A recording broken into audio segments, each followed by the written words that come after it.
మహిళల్లో ఐరన్ లోపానికి సంబంధించి పలు లక్షణాలు కనిపిస్తే జాగ్రత్తగా వాటిని అధిగమించాలని చెప్తున్నారు వైద్య నిపుణులు. అటువంటి వాటిల్లో అలసట, బలహీనత ప్రధానంగా కనిపిస్తాయని, నిరంతర అలసట, బలహీనత ఐరన్ లోపానికి ప్రధాన లక్షణాలని వారు అంటున్నారు. శరీరానికి సరిపడా ఆక్సిజన్ అందకపోవడం వల్ల శ్వాస తీసుకోవడం కష్టంగా మారవచ్చు. తలనొప్పి, తల తిరుగునట్లు అనిపించడం, హిమోగ్లోబిన్ తగ్గడం వల్ల చర్మం పాలిపోయినట్లు కనిపిస్తుంది. గోళ్లు బలహీనంగా మారి సులభంగా విరిగిపోతాయి. ఐరన్ లోపం వల్ల జుట్టు ఎక్కువగా రాలవచ్చు. శరీరం ఉష్ణోగ్రత తగ్గుతుంది. దీనివల్ల చలి ఎక్కువగా ఉంటుంది.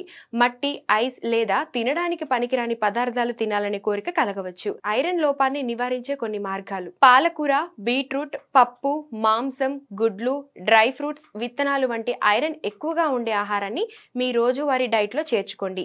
విటమిన్ సి ఐరన్ శోషణకు సహాయపడుతుంది.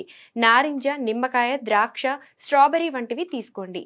మీకు ఐరన్ లోపం ఉందని అనుమానం వస్తే వెంటనే మీరు రక్త పరీక్ష ద్వారా నిర్ధారించుకొని వైద్యుని సలహా ప్రకారం మందులు తీసుకోవడం ఉత్తమం. ఐరన్ టాబ్లెట్స్, క్యాప్సిల్స్ లేదా సిరపుల రూపంలో అందుబాటులో ఉంటాయి. వీటిని ఆహారంతో పాటు తీసుకోవడం వల్ల శరీరం ఐరన్ ను బాగా గ్రహిస్తుంది.